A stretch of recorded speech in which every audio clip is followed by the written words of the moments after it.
एखाद्या गावात किंवा वाडीमध्ये उन्हाळ्याच्या दिवसात पाण्याची टंचाई निर्माण होते। मात्र जळगाव शहरात एक अशी वस्ती आहे खरं तर ज्या वस्तीत तब्बल 20 वर्षांपासून पाणीच नाहीये।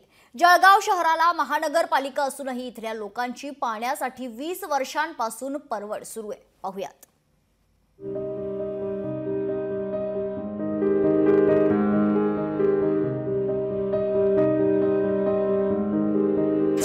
या वस्तीला 20 वर्षांपासून पाणीच नाही। बोरवेलच्या पाण्यानं भागवली जाते तहान।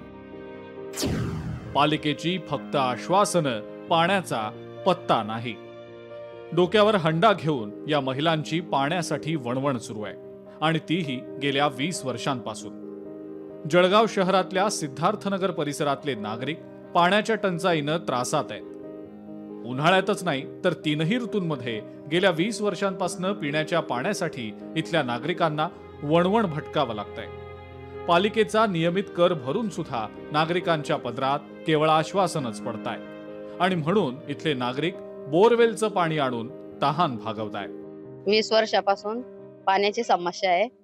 आम्हाला पाणी हवे, नळाचं बोरिंगचं पाणी विकत घ्यावं लागतं आणि ते पण आम्हाला एक हंडाभर वरती लवकर जास्त देता नाही। ती जेवढं पाणी भरायचं तेवढं देता।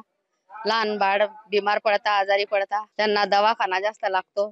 आम्ही काय करायचं, आम्हाला नळाचं पाणी पाहिजे। आम्ही 20 वर्षापासून इथं पाणी आम्हाला आहे नाही नळाचं।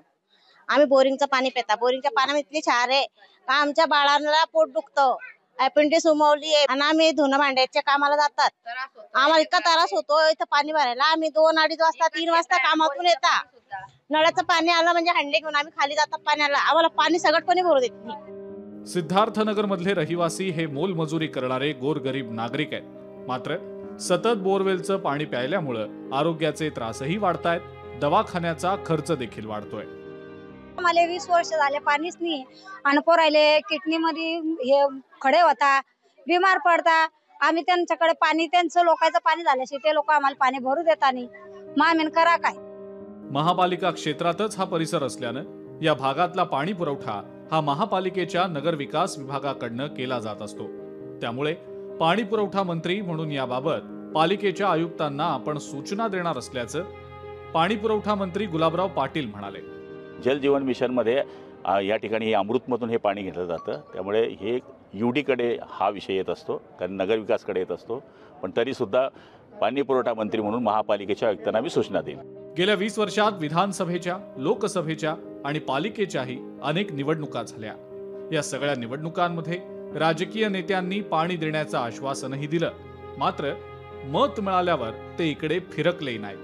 त्यामुळे इथल्या नागरिकांचा पाण्याचा वनवास काही संपलेला नाही।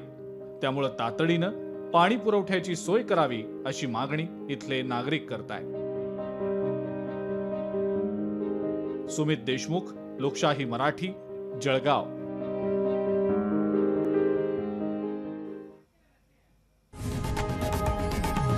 लोकशाही मराठी ऐका, पहा, जागरूक रहा।